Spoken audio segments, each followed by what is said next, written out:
ಜೈಲಿಗೆ ಪವಿತ್ರ ಗೌಡ ಕುಟುಂಬಸ್ಥರ ಆಗಮನ ಆಗಿದೆ. ಸಂದರ್ಶಕರ ಕೊಠಡಿಯ ಮೂಲಕ ಪವಿತ್ರ ಗೌಡರನ್ನ ಭೇಟಿ ಮಾಡೋದಕ್ಕೆ ಪೋಷಕರು ಬಂದಿದ್ದಾರೆ. ದರ್ಶನ್ ಜೈಲು ಪಾರ್ಟಿ ವಿವಾದ ಆದ ನಂತರ ಪವಿತ್ರ ಪೋಷಕರು ಅದೆಲ್ಲವನ್ನ ಮಾಧ್ಯಮಗಳಲ್ಲಿ ಕೂಡ ನೋಡಿರ್ತಾರೆ. ಒಂದು ಕಡೆ ದರ್ಶನ್ಗೆ ತನಿಖೆಯನ್ನ ಎದುರಿಸುವಂತಹ ಆತಂಕ, ಮುಂದೆ ನನ್ನ ಕತೆ ಏನು ಅಂತ ಆತಂಕ ಕೂಡ ಗೊಂಡಿದ್ದಾರೆ ಪವಿತ್ರ. ಅವರ ಭವಿಷ್ಯ ಏನು, ಏನ್ ಕತೆ, ಹೆಂಗೆ ಮುಂದಿನ ದಾರಿ ಅಂತ ಒಂದು ಆತಂಕ. ಸೊ ಈ ಸಂಕಷ್ಟದ ಪರಿಸ್ಥಿತಿಯಲ್ಲಿ ಕುಟುಂಬಸ್ಥರ ಭೇಟಿಯಾಗಿದೆ. ಪವಿತ್ರ ಗೌಡ ಅವರ ತಾಯಿ ಪವಿತ್ರ ಗೌಡ ನೋಡೋದಕ್ಕೆ ಬಂದಂತಹ ಸಂದರ್ಭದಲ್ಲಿ ಸೆರೆ ಸಿಕ್ಕಂತಹ ಬಗೆ ಹೀಗೆ. ಒಂದು ಕಡೆಗೆ ಪವಿತ್ರ ಗೌಡಗೆ ಪೂರೈಸೋದಕ್ಕೆ ಅಂತ ಕೆಲ ಐಟಮ್ಗಳು, ಅಂದರೆ ಯಾವುದು ಪರ್ಮಿಷಬಲ್ ಇದೆಯೋ ಅದನ್ನೆಲ್ಲ ತೆಗೆದುಕೊಂಡು ಹೋಗ್ತಾ ಇರುವಂತಹ ದೃಶ್ಯ ಕೂಡ ನೀವು ಗಮನಿಸ್ತಾ ಇದ್ದೀರಾ.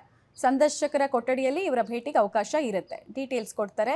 ಅಂಬರೀಷ್ ನೇರ ಸಂಪರ್ಕದಲ್ಲಿ ಜಾಯ್ನ್ ಆಗ್ತಾರೆ. ಅಂಬರೀಷ್, ಎಷ್ಟೊತ್ತಿಗೆ ಬಂದ್ರು, ಜೊತೆಗೆ ಎಲ್ಲ ಬೆಳವಣಿಗೆ ನಂತರ ಏನೇನು ಆತಂಕ ಕುಟುಂಬಕ್ಕಿದೆ, ಪವಿತ್ರ ಗೌಡಗಿದೆ, ಏನಾದರೂ ಮಾಹಿತಿಗಳನ್ನ ಹಂಚಿಕೊಂಡಿದ್ದಾರಾ, ಏನಾದರೂ ಆತಂಕವನ್ನ ತೋಡ್ಕೊಂಡಿದ್ದಾರಾ ಇತರರ ಜೊತೆಗೆ ಪವಿತ್ರ ಗೌಡ? ಮಮತಾ, ಖಂಡಿತವಾಗ್ಲೂ ಈಗಷ್ಟೇ ಪವಿತ್ರ ಗೌಡ ಪೋಷಕರು ಜೈಲಿನ ಒಳಗಡೆ ಹೋಗಿರುವಂಥದ್ದು. ಎಲ್ಲ ಒಂದು ಕಡೆಗೆ ದರ್ಶನ್ ರಾಜ್ಯಾತಿಥ್ಯ ಪ್ರಕರಣ ಬೆಳಕಿಗೆ ಬಂದು ಸಾಕಷ್ಟು ಈಗಾಗಲೇ ಒಂದು ಸಂಕಷ್ಟದಲ್ಲಿ ದರ್ಶನ್ ಇರುವಂಥದ್ದು.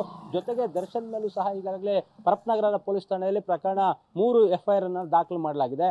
ಹಾಗಾಗಿ ಎಲ್ಲ ಒಂದು ಕಡೆಗೆ ಪವಿತ್ರ ಗೌಡಗೆ ಈ ಒಂದು ಬೆಳವಣಿಗೆಯಿಂದ ಸಾಕಷ್ಟು ಒಂದು ಆತಂಕಕ್ಕೆ ಕಾರಣ ಆಗಿದೆ. ಜೊತೆಗೆ ಮುಂದೆ ನನ್ನ ಪರಿಸ್ಥಿತಿ ಏನು ಅನ್ನೋ ಪ್ರಶ್ನೆ ಈಗ ಆಕೆಗೆ ಕಾಡ್ತಿರುವಂಥದ್ದು. ಹಾಗಾಗಿ ಇವತ್ತು ಅಂದರೆ ಪ್ರತಿ ಸೋಮವಾರ ಪೋಷಕರು ಬರ್ತಾ ಇದ್ರು, ಆದರೆ ಈಗ ಕಳೆದ 2 ವಾರಗಳಿಂದ ಮಂಗಳವಾರ ಮಗಳನ್ನ ಭೇಟಿ ಮಾಡೋದಕ್ಕೆ ತಂದೆ, ತಾಯಿ ಮತ್ತು ಸಹೋದರ 3 ಜನ ಒಟ್ಟಿಗೆ ಬರ್ತಾ ಇದ್ದಾರೆ. ಹಾಗಾಗಿ ಇವತ್ತು ಸಹ ಅದೇ ರೀತಿ ಮಗಳಿಗೆ ಬೇಕಾದಂಥ ಕೆಲವೊಂದು ಹಣ್ಣುಗಳನ್ನು ತೆಗೆದುಕೊಂಡು ಜೈಲಿನಲ್ಲಿ ಏನು ಒಳಗಡೆ ಅನುಮತಿ ಇದೆ ಆ ಥರದ ವಸ್ತುಗಳನ್ನಷ್ಟೇ ತೆಗೆದುಕೊಂಡು ಇವತ್ತು ಒಳಗಡೆ ಹೋಗಿದ್ದಾರೆ.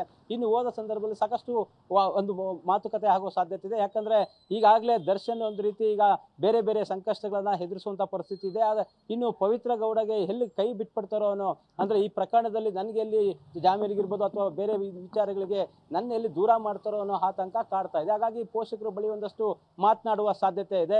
ಇನ್ನೇನು ಅವರು ಈಗ ಒಳಗಡೆ ಹೋಗಿ ಎಂಟ್ರಿ ಹಾಕ್ಸ್ಕೊಂಡು ಭೇಟಿಗೆ ಹೋದರೆ ಸುಮಾರು 2 ಗಂಟೆ ಆಗ್ತದೆ ಅವರು ಪವಿತ್ರ ಗೌಡನ ಭೇಟಿ ಮಾಡಿ ಆಚೆ ಬರೋದಕ್ಕೆ. ಹಾಗಾಗಿ ಇನ್ನಷ್ಟು ಈಗ ಭೇಟಿ ವಿಚಾರ ಈ ಒಂದು ಬೆಳವಣಿಗೆ ಎಲ್ಲ ನೋಡಿದ್ರೆ ಒಂದಷ್ಟು ದೊಡ್ಡ ಮಟ್ಟದಲ್ಲಿ ಚರ್ಚೆಯಾಗಿ ಮುಂದೆ ಕಾನೂನು ಪ್ರಕ್ರಿಯೆ ಯಾವ ರೀತಿ ಹೋರಾಟ ಮಾಡಬೇಕು ಅನ್ನೋದ್ರ ಬಗ್ಗೆ ಚರ್ಚೆ ಮಾಡುವ ಸಾಧ್ಯತೆ ಇರುವಂಥದ್ದು. ಮಮತಾ, ಆಲ್ ರೈಟ್, ಧನ್ಯವಾದ ಅಂಬರೀಷ್ ತಮ್ಮೆಲ್ಲ ಮಾಹಿತಿಗಾಗಿ. ಒಂದು ಕಡೆಗೆ ದರ್ಶನ್ ಅದೇ ಜೈಲಲ್ಲಿ ಕಂಟಿನ್ಯೂ ಆಗ್ತಾರಾ ಇಲ್ವಾ ಗೊತ್ತಿಲ್ಲ, ಹಿಂಡಲಗ ಜೈಲಿಗೆ ಶಿಫ್ಟ್ ಮಾಡ್ತಾರಾ ಗೊತ್ತಿಲ್ಲ. ಇನ್ನೊಂದು ಕಡೆಗೆ ಪವಿತ್ರ ಗೌಡಗೂ ರಾಯಲ್ ಟ್ರೀಟ್ಮೆಂಟ್ ಸಿಗ್ತಾ ಇತ್ತು ಅಂತೆಲ್ಲ ಆರೋಪಗಳು ಕೇಳಿ ಬರ್ತಾ ಇದೆ. ಈ ಬೆನ್ನಲ್ಲೇ ಕುಟುಂಬಸ್ಥರ ಆಗಮನ ಪವಿತ್ರ ಗೌಡಕ್ಕೆ ಸ್ವಲ್ಪ ಮಟ್ಟಿಗೆ ಶಕ್ತಿಯನ್ನು ತರುತ್ತಾ ಆಚೆ ಆಗ್ತಾ ಇರುವಂತಹ ಚರ್ಚೆ ಬಗ್ಗೆ ಏನೆಲ್ಲ ಡಿಸ್ಕಷನ್ಸ್ ಆಗುತ್ತೆ, ಕಾನೂನು ಹೋರಾಟ ಕೂಡ ಕುತೂಹಲ. ಯಾಕಂದರೆ ಇವತ್ತು ಅವರ ಬೇಲ್ ಅರ್ಜಿ ವಿಚಾರಣೆ ಬರಲಿಕ್ಕಿದೆ.